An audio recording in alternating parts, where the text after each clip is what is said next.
pointing away for the season to end. I guess can you walk us through that?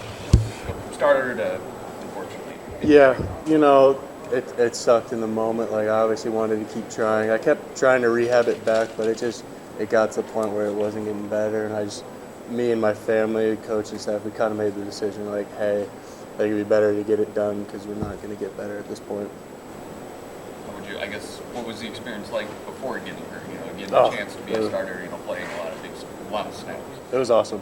I loved every moment of it. I've been dreaming of that as a kid, and finally be out there, play, FAU starting out at home. It was awesome to experience that, and going out to Maryland, winning a big game there. It was awesome to finally play and be on the field. Process like that requires a lot of patience. I guess that's something you learned from all those. 100%. Being here as a freshman, getting injured then, and just going through it and just trusting the process, having faith in God, and just continuing to work on my project every day and just get better. What was the initial thought? Was it a not again situation? Or can you talk about It was like I knew it was hurt because I don't know, it just felt wrong, and I was like, okay, let's hope it's not as bad as we think it is. Let's see what we can do, get back when I can, and just kind of go from there. How long have you been full go? Yeah, all spring. I've been back all spring. It was about February when I got the full clearance from my doctor. What's it feel like to be back as you go through this, to be back in the field, playing in scrimmages, practice, all that?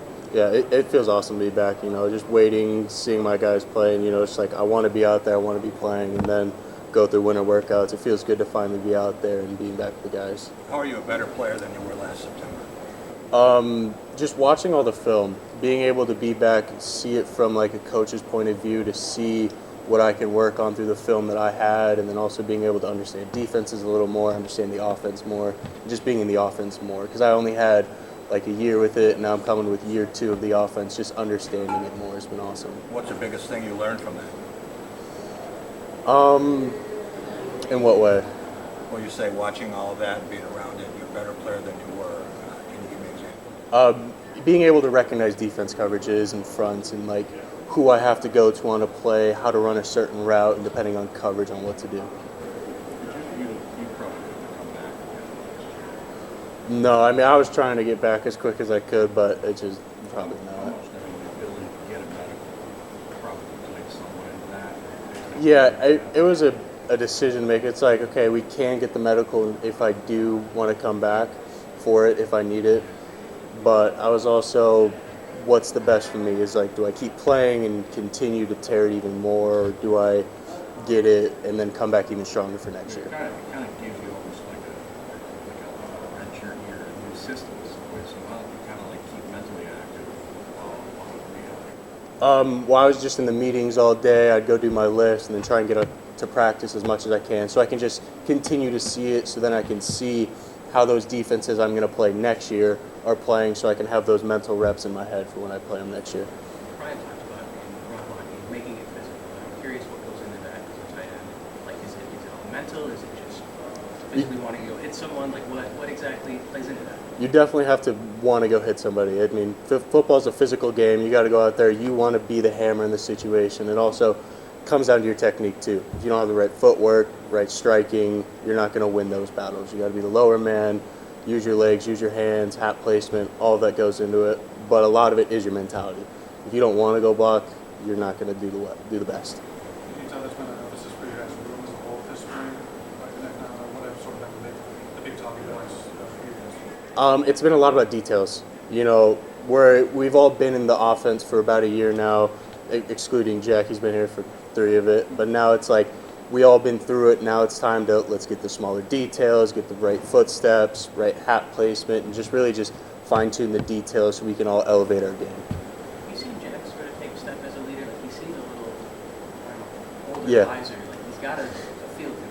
100%. He's definitely stepped up as a leader in a big way, in the weight room, starting through the winter and everything, and then now getting onto the field, coaching people up out there just because he knows it more. So now he's helping other people just in case they don't get the right alignment, and just being a coach on the field. What about you? It seems like you, just watching you practice, you're taking those young guys aside, giving them coaching, sometimes hard coaching when they need it. Mm-hmm. Is that, have you embraced your leadership side? Yeah, I try to be more of a one-on-one leader.